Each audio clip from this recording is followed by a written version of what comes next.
Mr. President, all Americans were relieved that federal and local law enforcement officials were able to track down and apprehend Faisal Shahzad, the man they believed to have been behind the attempted Times Square bombing. We were especially relieved the bomb never went off. Those who worked around the clock to find and capture Shahzad and extract a confession from him deserve our respect and our gratitude.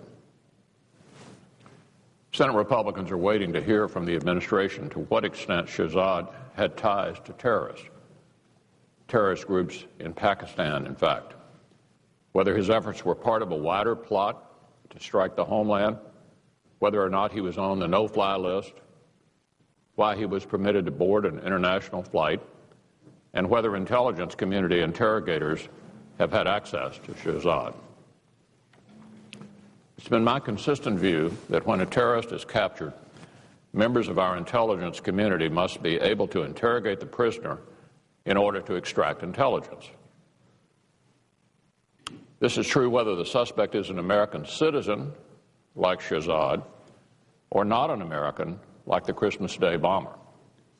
In this case, it is my hope that the administration did all it could to gather all the relevant information that it could. Attorney General Holder indicated yesterday that the attempted Times Square bombing doesn't change the administration's thinking on the trial of 9/11 mastermind Khalid Sheikh Mohammed, and that the administration is still considering New York City as a venue for a civilian trial of KSM. The administration only shows that on this issue, it really doesn't get it. That much was clear to anyone who watched yesterday's press conference. Here was the New York police commissioner reminding reporters that no fewer than 11 terrorist plots have been directed at New York City since 9/11. And that, as he put it, nothing has changed with respect to terrorists coming to New York to hurt and kill Americans.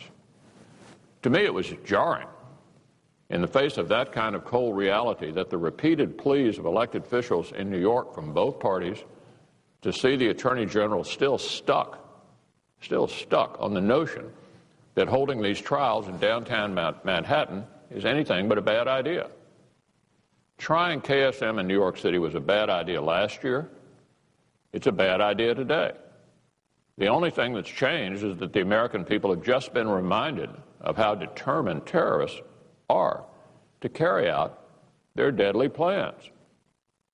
As I've said repeatedly, Guantanamo is the right place to detain, interrogate, and try terrorists like KSM.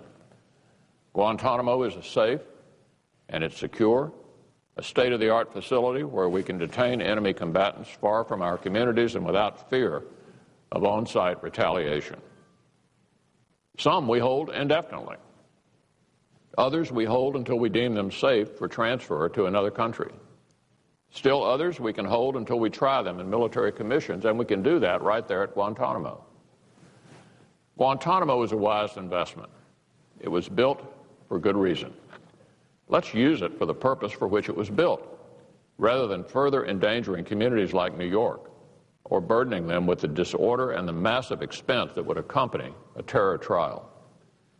It is precisely because of potential dangers and difficulties like these that we established military commissions in the first place.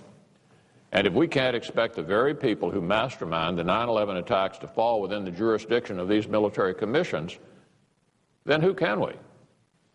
Americans don't want Guantanamo terrorists brought to the U.S., and they don't want the men who planned the 9/11 attacks on America to be tried in civilian courts, risking national security and civic disruption in the process.